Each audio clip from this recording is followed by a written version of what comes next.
Sekarang ni kita hadapi musim panas yang mungkin berpanjangan. Mula timbul isu bekalan air di merata-rata tempat.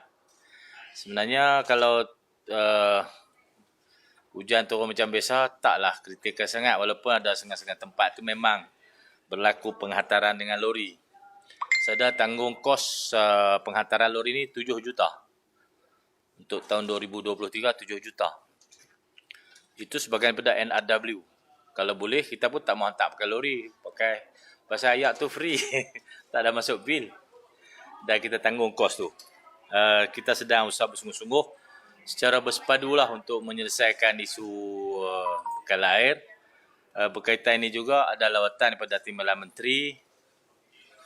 Kementerian baru yang dipecahkan baru ni, Yang Berhormat Saudara Kamal Nasir. Saya faham beliau turun tu untuk meninjau perkembangan semasa loji-loji yang sedang kita bina di Kedah ni. Tetapi mungkin ucapan dia tu diviralkan tentang part negatif saja. Saya tak salahkan dia, ini kerja media tu lah. Siapa yang buat tu lah. Bukanlah hak dah depan saya ni. Saya dipahamkan yang bawa dia tu dibawa media Madani. Jadi Madani ni tak boleh lah pelaga-pelaga orang. Dia kena cakap benar betul. Kalau saudara YB Kamal Nasir ada cakap benda-benda yang betul, patut disiarkan jugalah. Jangan siar part negatif saja. Isu besar yang dibangkitkan ialah Kerajaan Persekutuan dah bagi grant, kenapa projek ini tidak dapat diuruskan dengan sempurna. Yang saya fikir paling besar lah. Saya pun dah tengok juga sikit. Pertama sekali, grant tu adalah selari dengan undang-undang. Untuk bekalan air luar bandar, Persekutuan kena bagi grant. Dia tak boleh bagi pinjaman. Itu bukan kerana kebaikan, tapi kerana undang-undang, peraturan. Yang kedua ialah selari dengan dasar yang kita capai untuk proses migrasi. Untuk bekalan air luar bandar, Mesyuarat Kabinet pada tahun 1993 telah memutuskan dan dibaca bersekali dengan jadual ke-9 untuk bekalan air luar bandar, tanggungjawab Persekutuan menyediakan grant. Kalau kawasan bandar, state kena buat pinjaman. Sebab itu kalau perlu bank untuk bekalan air di Alostar, Kubang Pasu dan di Kuala Kedah dalam kawasan bandar, kita kena pinjam. Yang kita pinjam 431 juta. Untuk kawasan-kawasan luar bandar, di Jenun Baru, Lubuk Buntar, Sungai Limau, Bukit Selambau. Itu grant sebab dia bekalan air luar bandar. Pergi Merbuk, pergi Lubuk Buntar, pergi Pendang. Ini semua luar bandar. Sebab tu dia bagi grant. Bukan kerana dia baik. Tahu? Bukan kerana dia berihsan. Bukan. Itu peraturan dan undang-undang. Itulah yang dicapai dalam perjanjian penstrukturan semula bekalan air di Malaysia ni selari dengan Akta 2006 tu, Akta Wasiat 2006, Akta 655. Jadi tak payahlah mai duk habaq kata saya sudah baik, kenapa kamu tak urus dengan baik. Tak betul cakap macam tu. Walaupun dia tak cakap macam tu, tak bermaksud begitu, tapi diviralkan seolah-olah itulah maksud. Saya kesan kat dia juga. Tak patutlah mai kali pertama di negeri kita mai cari pasal kan.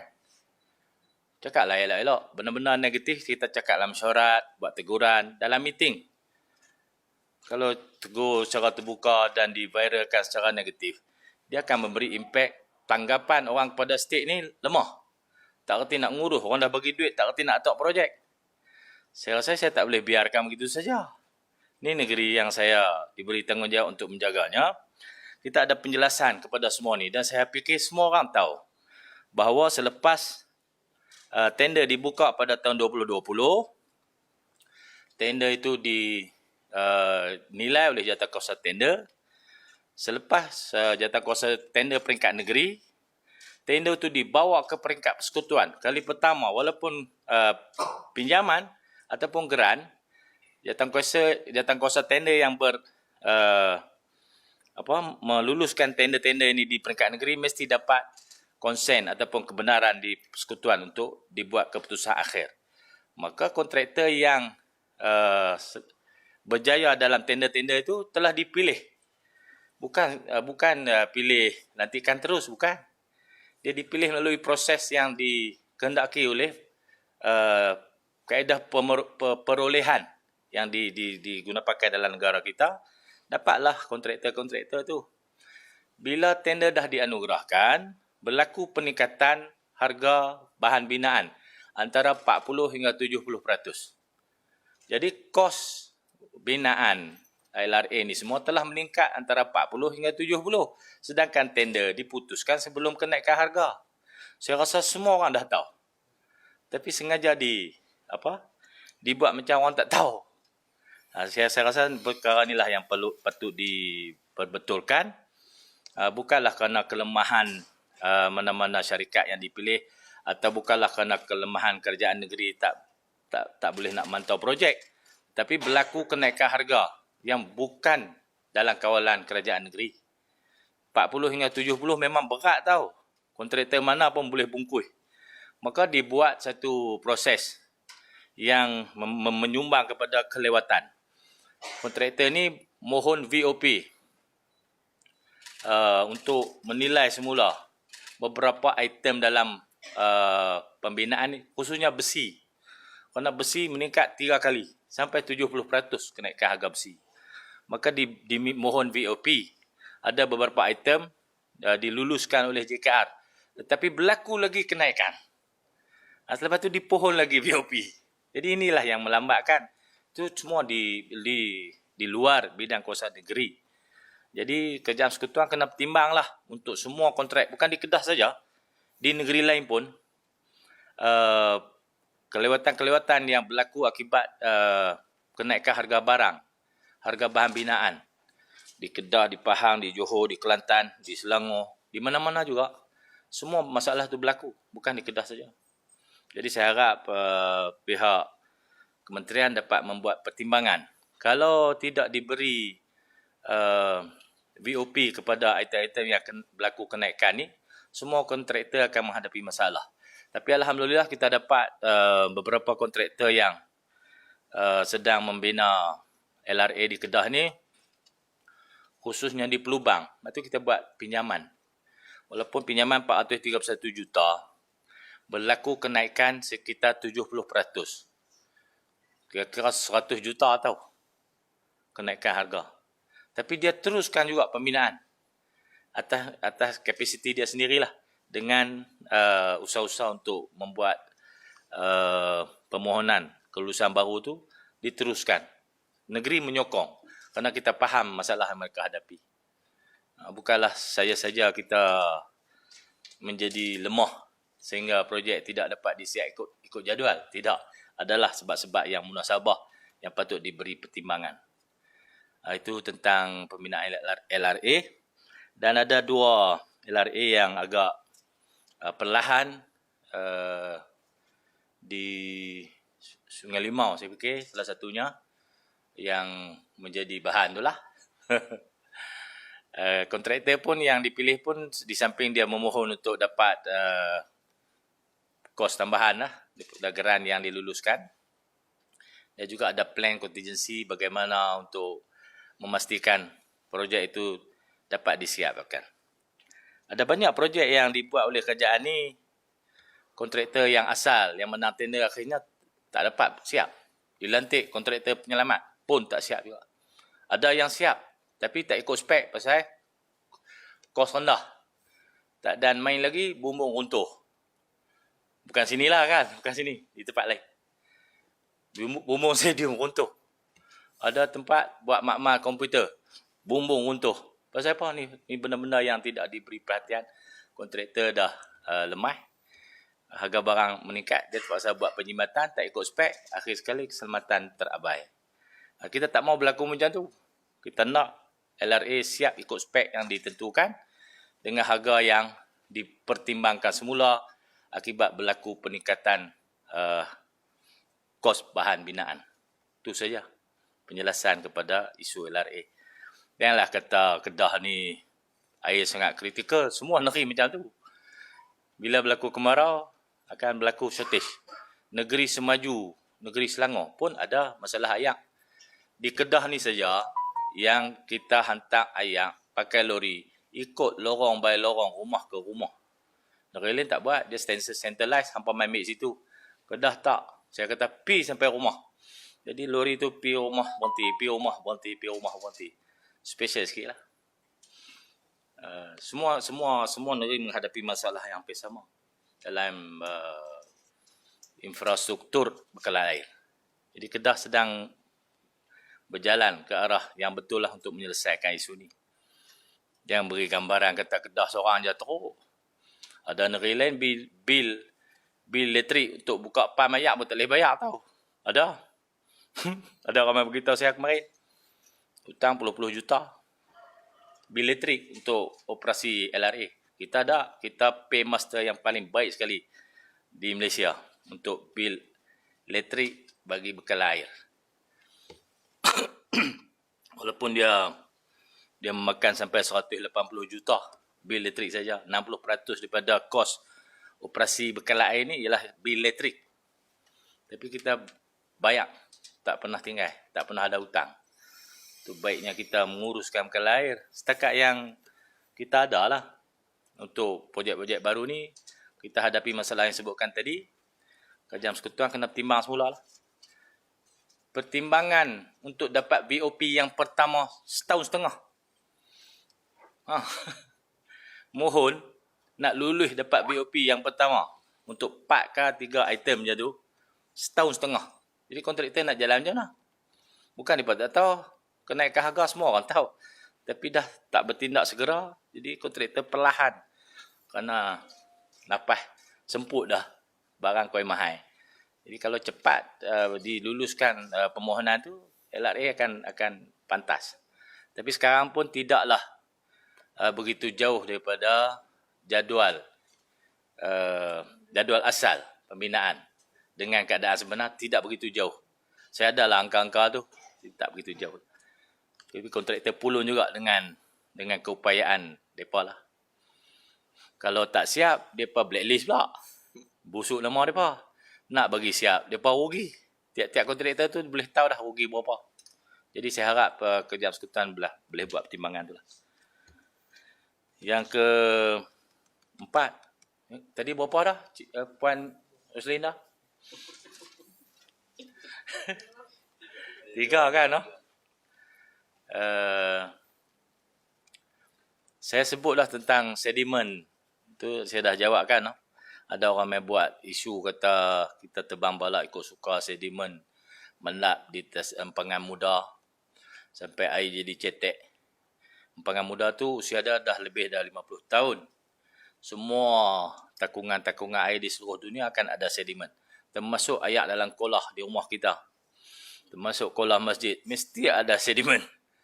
Itu tak ada hutan, tak ada apa kan. No?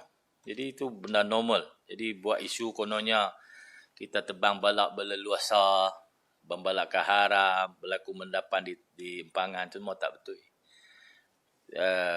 Muhammad Nik Nazmi pun ada buat statement. Dia kata setakat pemeriksaan yang setakat hari itulah tak ada. Saya kata pilah siasat lagi. Memang tak ada. Takkan ada. Ini semua isu-isu untuk mempercepatkan penubuhan yang dicadangkan oleh sesebuah negeri ya. Di utara Semenanjung ni juga untuk campur tangan dalam urusan pentadbiran negeri Kedah. Saya tidak akan benarkan.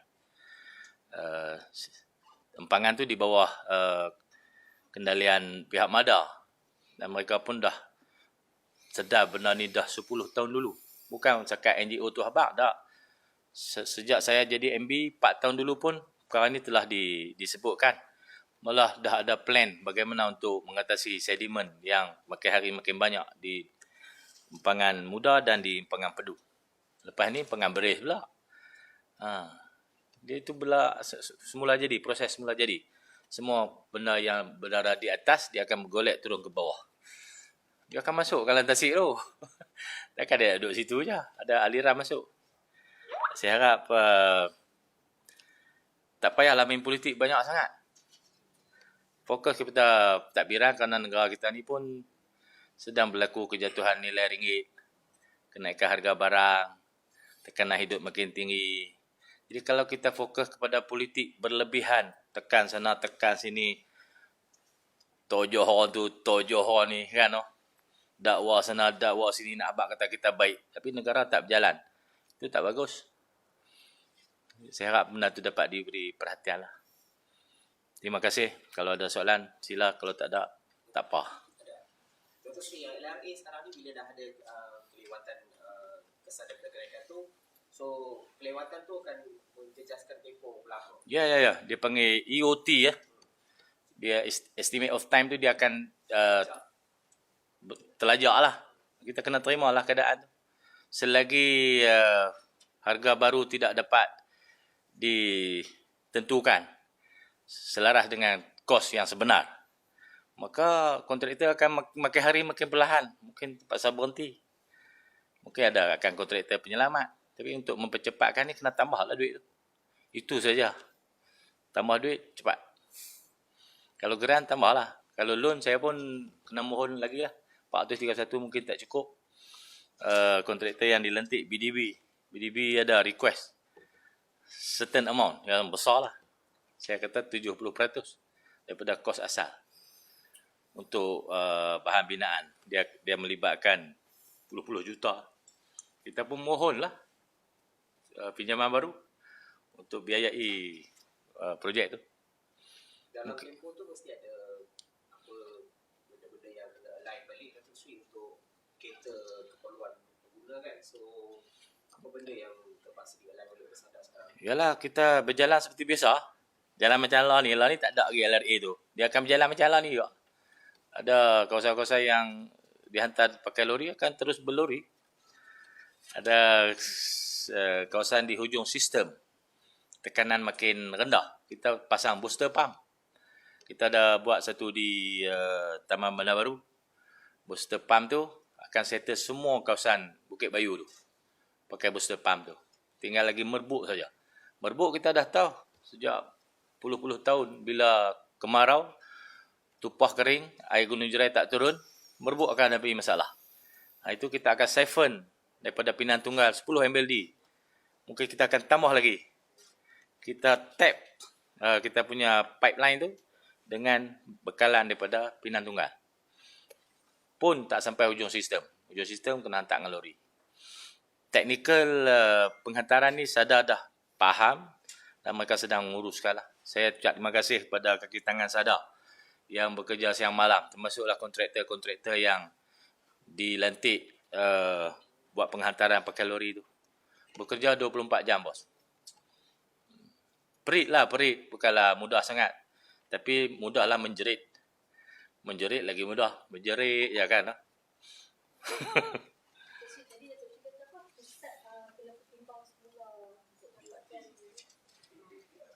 Kos tambahan akibat berlaku peningkatan dalam harga barang binaan. Ya, kalau kita lulus 129, kan disebut apa? 192. 129 juta grant. 192 tu tak cukup dah, bos. Dilulus zaman Datuk Tuan Ibrahim Tuan Man jadi menteri. Bukan di zaman Madano ni. Betul. Bukan saya nak apa. Dilulus tahun tu. Semua tu. Tu kena tanya report lah. Saya pun tak detail sangat. Tapi berlaku antara 40 hingga 70% kenaikan. Tambahan kepada yang dah diluluskan. Yes, kalau lah kontrak sedia ada 100. Berlaku kenaikan 40 hingga 70. Jadi ketidakcukupannya antara 40 hingga 70 lah. Tapi bukan dalam semua aspek. Ada certain barang. Jadi dia tidak pergi sampai 40 hingga 70 juta. Mungkin separuh kah? Macam tu. Itu detail kena tanya JKR lah. XO ataupun pemilik pengendali pelaksana projek ni JKR. Saya daripada awal lagi. Selepas semua state telah menubuhkan operator air masing-masing, maka JKR air telah dijumutkan. JKR air orang tak dengar dah. Selepas JKR air ditubuh JBA, Jabatan Bekalan Air.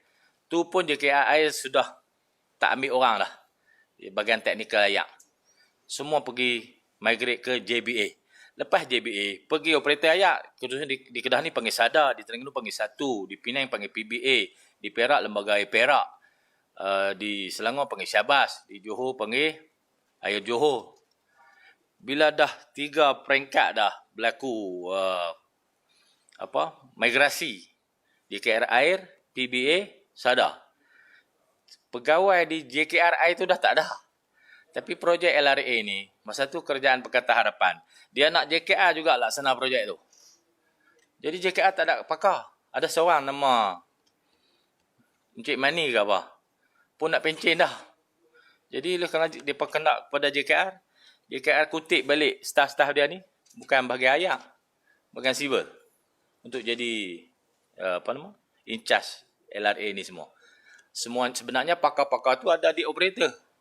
Tapi kerana operator ni syarikat, tak boleh mengendalikan projek kerajaan, jadi keadaan jadi celaru. Daripada awal lagi sudah celaru. Saya sudah buat teguran pada masa itu. Patut diberi kepada orang yang ada pakar bidang air. Dia dah pindah 2-3 kali dah. Kita balik pada asal. Itulah. Kemudian tu mari pada harga. Pada kenaikan harga barang. Saya harap kita tak ambil masa begitu lama lah. Kalau dia luluskan kos tambahan tu, dia akan ikut track balik. Cuma VOP pertama tu pun ambil masa setahun lebih. Dia drag setahun lebih. Okey? Dalam lawatan Wajib Akmal tu, Ha? buat urusan masalah elektronik kan? Ya. Tak ada wakil sebagai Tak ada. Dia pun tak panggil kita. Dia panggil SADA. Itu operator. Kita ada BPEN. Kita ada XO projek Datuk Seri SS. Kita ada ESCO. Negeri tidak dilibatkan. Jadi siapa nak jawab? Bila tak ada jawapan tu, dia maut-laut tu. Kronik bukan kronik. Kronik lama dah. Bukan kemarin je. Kita sebut lama dah. Tu yang kita buat macam-macam. Jadi baru main sekali, dia cari pasal kan. Tak bagus lah. Jumpalah kita. Kita boleh explain. Kalau tak jumpa saya, jumpa BPEN. Kita ada BBA bahagian Kelai di BPEN. Jumpa timbalan SUK bahagian bangunan pun boleh. Kita boleh explain lah. Bila dia beri gambaran tu seolah-olah negeri ni terlalu teruk. Negeri kita ni yang bertukarnya MB dengan ESCO je. Pegawai-pegawai tak tukar. JKR orang tu juga. Semua orang tu juga. Mereka yang mengendalikan teknikal ni semua. Politik tak habis-habis. Jadilah, berhentilah. Buat kerja betul-betul. Itu saja pandangan saya. Terima kasih ya.